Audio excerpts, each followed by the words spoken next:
Good morning, everybody. It's Tuesday morning, and welcome to Penn Vicarage. Lovely to see you this morning, and thank you for joining us for our talk for today as we continue our adventure through the book of Psalms.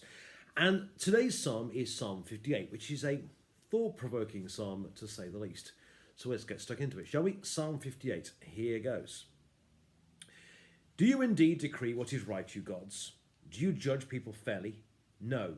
In your hearts you devise wrongs. Your hands deal out violence on earth. The wicked go astray from the womb. They err from their birth, speaking lies. They have venom like venom of a serpent, like the deaf adder that stops its ear, so it does not hear the voice of charmers or of the cunning enchanter.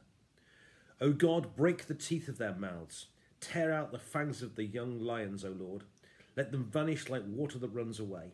Like grass, let them be trodden down and wither. Let them be like the snail that dissolves into slime, like the untimely birth that never sees the sun. Sooner than your pots can feel the heat of thorns, whether green or ablaze, may he sweep them away. The righteous will rejoice when they see vengeance done. They will bathe their feet in the blood of the wicked. People will say, surely there's a reward for the righteous. Surely there's a God who judges on earth. And this is the word of the Lord. Thanks be to God.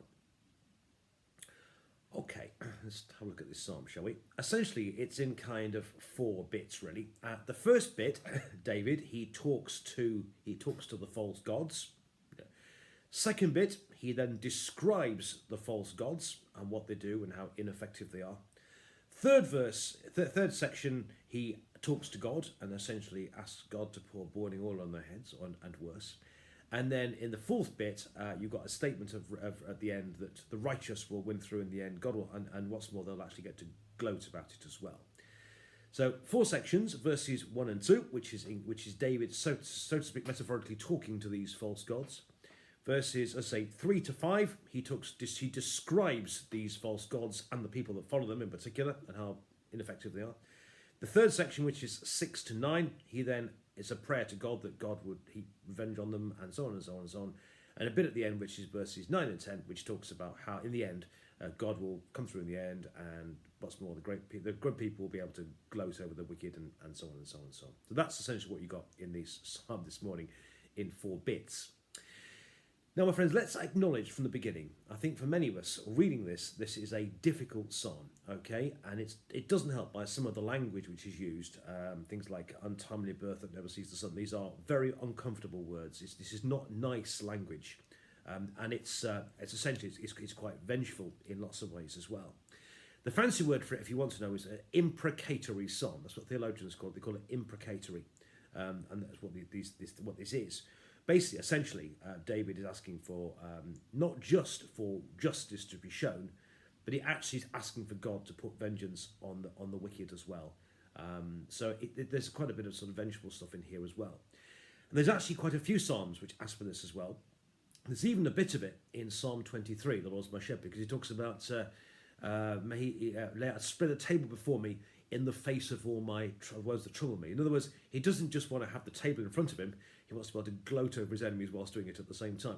So there's actually quite a bit of what you might call imprecatory stuff in the Psalms. So we have to acknowledge that this is a difficult psalm, and involved in it, as I say, David is not just asking for justice to be done, he's asking for revenge against the wicked as well.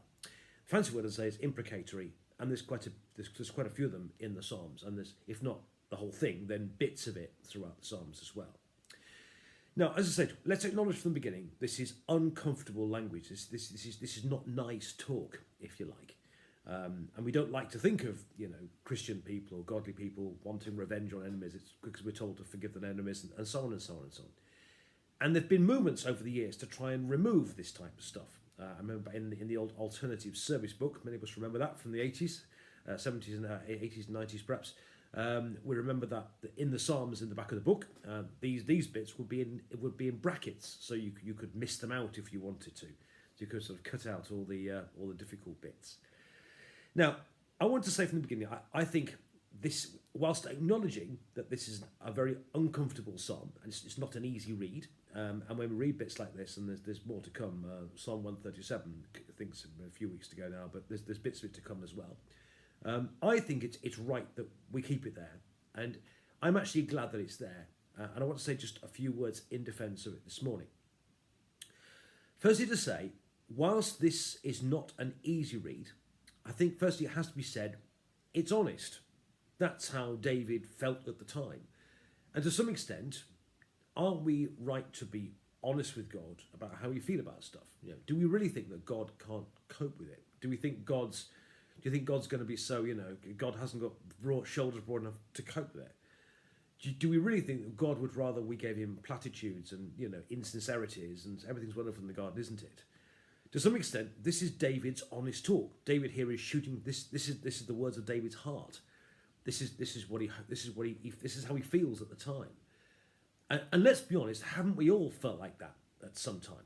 Haven't we all had? Surely we've all at some point felt to ourselves, we thought about somebody or some particular situation or we've wanted God to pour boiling on them or whatever it would be, So I think to some extent, firstly to say about this psalm that it's honest, and I think we have a God who's big enough and loving enough and broad enough shoulders to be able to take it. So this may be an uncomfortable read, but actually it's honest. And I think actually in our prayers, we need to be more honest with God as well. I think there's a cry here really for honesty in our prayers and being straight with God about how we really feel about stuff. Do we really want God? Do we really think God only wants to hear our platitudes and our nice side? I actually think God wants us to be as we are. And the other thing about it, of course, is that God knows what we're thinking anyway. So essentially, we might as well just tell him. So I think this stuff is important to be in here and to read it and look at it because actually it's honest. And I think there's a lesson to us here about being honest with God as well, how about we really feel about stuff. Secondly, this. David has surely enunciated how he's feeling before God and how he feels about the wicked and so on and so on and so on. But notice there's no talk here about David actually doing it on God's behalf. He brings it before God. He tells God what he hopes will happen. He tells God what he'd like to happen.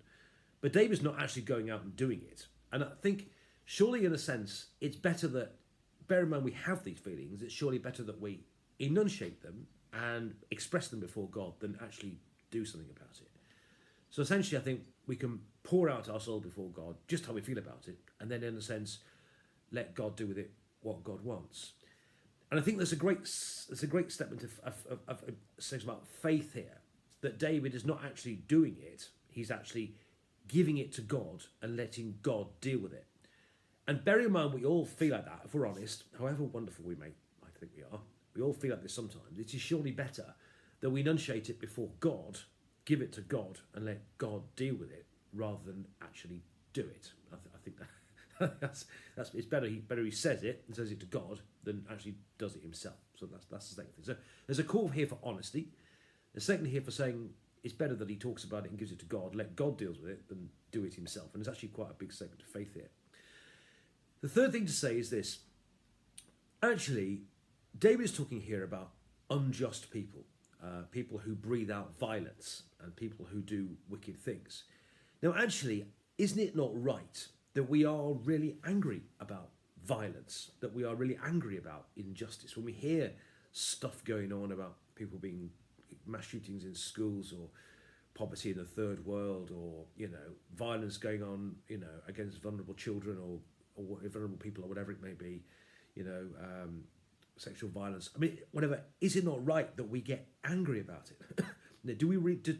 And I think actually, David is angry here about an injustice. And we might not like the language he uses, and it might not be comfortable reading, and wouldn't say it too much in public. But say it to God. But actually, it's surely good that we are angry about injustice, and we should sometimes stand up and say this isn't right, and actually be prepared to get really angry about injustice, violence, and the things David's angry about here. And the fourth point, which is specific to this psalm, is who David here was railing against. He's railing against false gods.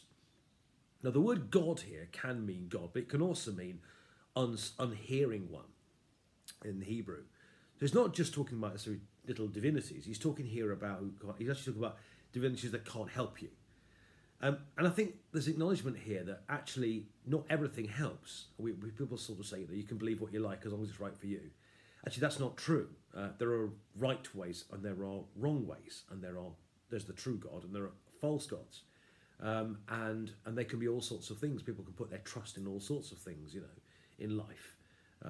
But actually, what he's saying here is that what you need is a God who will help you, a God who can hear you, a God who can do things about it, a God in whom you can have faith, in a God who has faithfulness and with whom you can trust.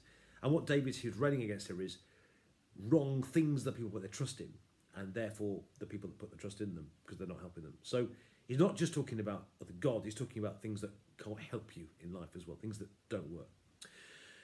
So, friends, let's acknowledge this is a tricky psalm this morning. It's an imprecatory psalm, and there's imprecatory bits. And whilst there have been movements in the past to try and remove these bits and not sing them at evensong, whatever, I think that's a mistake. First things, I think actually David here is being honest, and I think we need to be more honest and open in our prayers because God can take it and God knows what we think anyway. So here's a call here for real blunt honesty with God because that's how it is. Secondly, David talks these things to God, but he doesn't actually do them. And it's better surely that we bring these feelings before God rather than act on them, so to speak, and let God deal with them. I think it's better we let God deal with them than do something about it. Thirdly, it's actually right that we have anger against injustice and violence. It's right that we stand up against that, and that we are, and feeling righteous anger about that is absolutely right. And fourthly, to say that David is acknowledging here that what people need in life is to put their trust in God, who really can help them, rather than other things and other gods that can't. I told you it was thought-provoking. God bless you.